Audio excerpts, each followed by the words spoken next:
burada o gerçekleşen vaka İran-İsrail Savaşı'nın ihtimalinin yüksek olduğunu göstermektedir. Bugünden bunun bir savaş olup olmadığını değerlendirmek yanlış.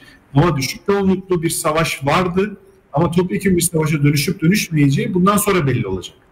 Nihayetinde şunu da görmek lazım. Yani İsrail'in iddiası nükleer güce sahip bilmiyoruz.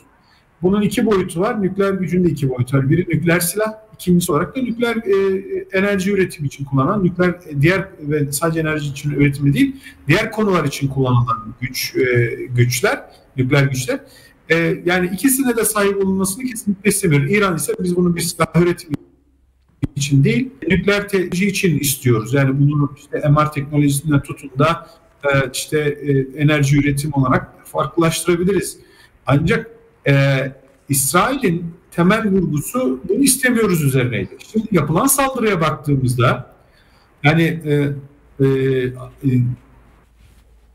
nükleer saldırı İran-İsrail'in savları açısından kabul edilebilir. Yani kendisinin iddia ettiği süreç için kabul edilebilir bir bakış açısı.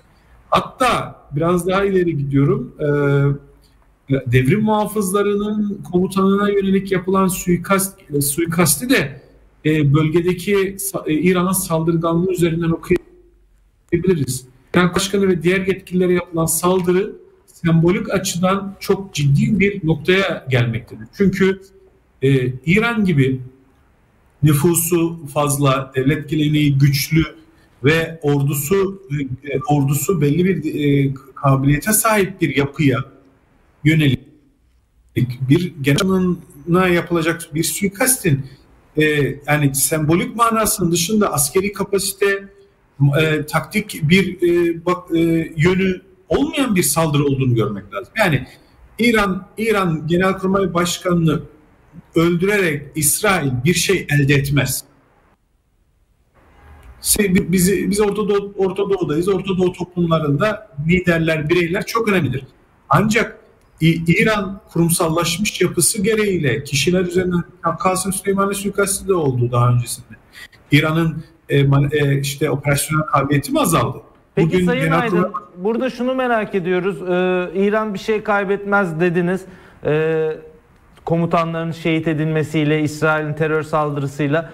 Peki buradan Netanyahu hükümeti ne umut ediyor? Neden bu terör saldırısını yaptı? İşte kritik noktada ifade ettiğiniz gibi bu. Bunun iki boyutu var. Bir iç siyaset, ikincisi dış siyaset. İç siyasetteki durumu aslında bunu ikiye ayırmak lazım. Bir İsrail iç siyaseti, bir de Siyonizmin iç siyaseti. Siyonizm iç siyasetindeki tartışmaların ne boyutta olduğunu görmek için Amerika'da olanları ve İsrail ve Siyonistlerin, liberal Siyonistlerle radikal Siyonistler arasındaki kavgadan okumak lazım. Bunu belki biraz daha sonra konuşuruz. Ama İsrail iç siyasetine baktığımızda yani orada görünen tablo şuydu. Amerika'nın el altından eski bir Mossad ajanına, Mossad başkanına parti kurdurduğu bir ortam var. İkinci olarak bunu Trump kurdurduğu ifade ediliyor, Trump ediliyor.